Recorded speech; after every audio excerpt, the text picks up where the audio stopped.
Hi, I'm Dr. Randy Bivens. Joy, temperance, and repose slammed the door on the doctor's nose. Although this was said in the early 1800s by Longfellow, it's as relevant as ever today. Think about it. Too much of anything is bad. Even drinking too much water can be deadly. Wouldn't you agree that we need to keep our habits in check? Take the sun, for example. Sunlight is a great example of moderation for health. It only takes a few minutes of full exposure in the middle of the day to convert adequate amounts of vitamin D. Yet, while enjoying 20 to 30 minutes in the sun can have an amazingly positive influence on our mood, spending too much time in the sun can lead to sunburn and even cancer. Some of you may associate the word temperance with the temperance movement of the 1800s, which, among other things, urged or prohibited the consumption of alcoholic beverages. But temperance is much more than avoiding alcohol or limiting yourself to one lump of sugar in your tea. Try to think of temperance as a state of mind wherein you seek to practice balance with your body and your passions. It's really an age-old conflict, stretching back to ancient Greece and even to the dawn of mankind.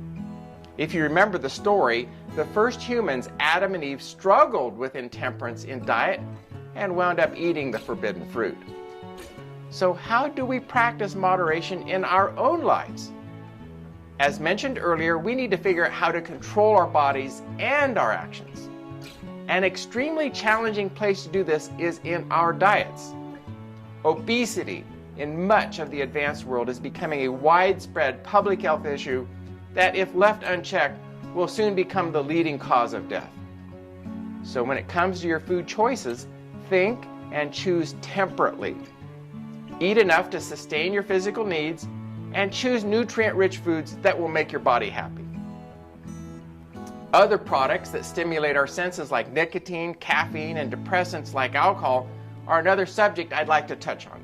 Historically, temperance had a strong association with alcohol. Recently, many scientific studies have been conducted on the health benefits of drinking small amounts of alcohol, but they haven't done much but muddy the waters.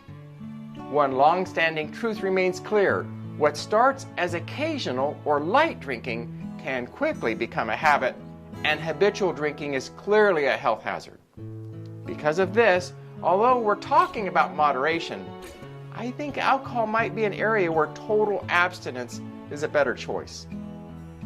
When it seems like our lives are spinning out of control, temperance can help us regain direction. It is about balance and control, remember?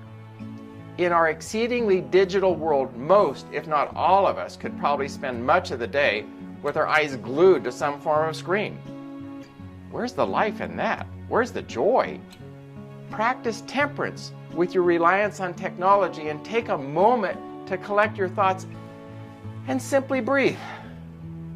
Spend a little extra time with your friends and family and engage in a real conversation without a television blaring in the background.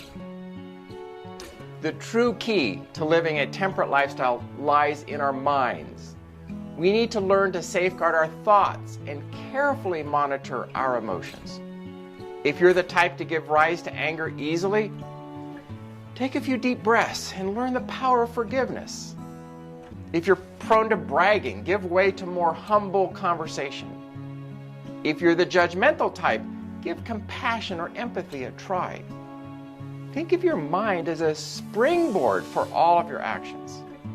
If you can learn to use your mind carefully and wisely, you will have won the battle against intemperance.